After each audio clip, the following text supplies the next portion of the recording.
شخص ہے مشہد میں کہتا ہے کہ میرے 2 بچے اللہ نے مجھے عطا کیے، دونوں بیٹیاں عطا کی، لیکن اس کے بعد بھی میری بیوی کو کئی بچے ہوئے، لیکن مسئلہ یہ تھا جب یہ بچے پیدا ہوتے تھے ان کو آکسیجن اور سانس لینے میں بڑی پرابلم ہوتی تھی، یہاں بچے مر جاتے تھے یا ان کو آکسیجن میں رکھنا پڑتا تھا۔ تو میں نے بیوی کے بہت سارے چیک اپ کروائے تو ڈاکٹرز نے کہا ان بیوی کا جو رحم ہے جہاں پہ بچہ ہوتا ہے وہ تھوڑا ایب نارمل ہے، وہ اس طرح ہے کہ وہاں آکسیجن صحیح نہیں جاتی، اور جو اگر بچہ وہاں رہے گا تو یا مر جائے گا یا پیدا ہوگا اس کو سانس کے مسئلے ہوں گے۔ تو میں نے کہا بس پروردگارا، بہت متدین اور متقی آدمی تھا، بیوی متدین تھی، کہا میں تھک گیا ہوں، کبھی اس ہاسپٹل میں، کبھی فلاں چیک اپ، کبھی فلاں اسپیشلسٹ کے پاس، کبھی نامحرم ڈاکٹروں کے پاس، مجبوری کی حالت میں جانا پڑتا ہے۔ کہتے میں تنگ آ گیا تھا، میری غیرت اجازت نہیں دے رہی تھی۔ میری بیوی نے کہا بس بچے نہیں چاہیے، میں بھی ہاسپٹل میں یا ڈاکٹرز کے چکر میں نہیں آنا چاہتی۔ تو کہتے ہم پریشان تھے، ہم نے ارادہ کیا بس اب یہ 2 ہی بچے اور انہی کو رکھیں گے اور آگے مولاد نہیں کریں گے، کیونکہ ہم تنگ آ گئے تھے، بہت سارے شرعی مسائل بھی پیش آ رہے تھے اور میری غیرت بھی اجازت نہیں دے رہی تھی۔ تو لیکن اچانک سے میری بیوی کو پھر دوبارہ حمل ہو گیا۔ اب ہم نے ارادہ بھی کیا تھا لیکن دوبارہ حمل ہو گیا، اب میں پریشان ہوگا کیا کریں اس بچے کا۔ تو کہتا کافی عرصہ گزرنے کے بعد تقریباً 8-9 مہینے گزر گئے، اور اتنے میں ایک جگہ مجلس ہو رہی تھی امام موسیٰ کاظم کی نسبت سے، یا کوئی امام حسین کی مجلس تھی، میں اندر گیا، وہاں پر یہی واقعہ سنا کہ ایک درندہ بھیڑیا امام کے پاس آیا، اس کی بیوی کو بھی یہی مسئلہ تھا۔ میں نے کہا یہ تو ایگزیکٹ میرا مسئلہ ہے جو منبر پر بیان ہو رہا ہے۔ اب یہ مشہد کا واقعہ ہے۔ کہتا میں فوراً واقعہ سننے کے بعد وہ سنا رہا تھا، میں زار و قطع رو رہا تھا، مولا اب یہ بچہ میرا ہے یا مرا ہوا پیدا ہوگا یا پھر اس کی سانس ہوگی، میں ڈاکٹرز میں نہیں جانا چاہتا، یا مرد ڈاکٹر ہیں، خواتین کی کمی ہے، بہت متدین ہوں، میری غیرت اجازت نہیں دیتی، میں اور میری بیوی تکلیف میں کیسے کروں۔ کہتا اتنے میرے ذہن میں خیال آیا، میں نے کہا وہ حیوان ہے جب مشکل میں گرفتار ہوا، اس سے یہ معرفت تھی، اندر اس کا خالص تھا، اسے پتا تھا کہ مجھے امام کے در پہ جانا ہے، اور اے بندے خدا تو 7-8 سالوں سے ہاسپٹلز کے اور ڈاکٹرز کے دھکے کھا رہا ہے، امام رضا کے در پہ تو ایک بار بھی نہیں گیا اپنے مسئلے کو حل کروانے کے لیے۔ یقین، قلب سلیم۔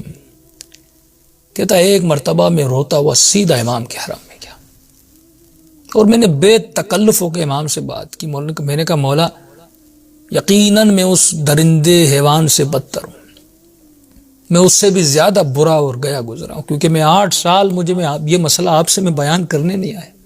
ایک مرتبہ ہم ایسے سرسری بیان کرتے ہیں، ایک مرتبہ پوری کامل خالص صاف ستھری نیت کے ساتھ جاتے ہیں اور یقین کامل کے ساتھ جاتے ہیں، پھر انسان کی دعائیں قبول ہوتی ہیں۔ میں نے کہا مولا اتنے مہینے گزر گئے، میں نہیں آ رہا تھا، اتنے سالوں سے میں نہیں آیا، لیکن ابھی آیا ہوں، اور یہ واقعہ آپ کے والد کا ہے جو باب الحوائج ہیں۔ بس میں آپ سے 2 چیزیں مانگنا ہے، ایک تو میری بیوی کی جو ڈیلیوری ہو وہ نارمل ہو، میں آپریشن کے چکر میں نہیں جانا چاہتا۔ دوسرا مولا مجھے 2 بیٹیاں ملی ہیں، ایک بیٹے کی مجھے خواہش ہے، وہ بھی مجھے عطا کیجیے۔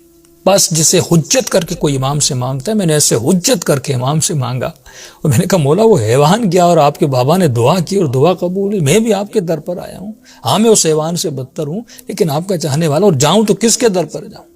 دیر آیا، مجھے بہت دیر ہو گئی آنے میں۔ انس بن مالک کے لیے ان کا ایک شاگرد تھا، کوئی میرے خیال میں 92 سال کا، امام کی خدمت میں آیا، اور چھٹے امام کی خدمت میں امام نے فرمایا کہاں تھے؟ تو کہا میں آپ کا شاگرد بننا چاہتا ہوں۔ امام نے کہا اتنے 90 سال کا بوڑھا تھا۔ امام نے کہا اب علم حاصل کرنے آئے ہو، اس سے پہلے کہاں تھے؟ اس نے کہا اس سے پہلے انس بن مالک کیا تھے۔ امام نے کہا اسی کے پاس چلے جاؤ۔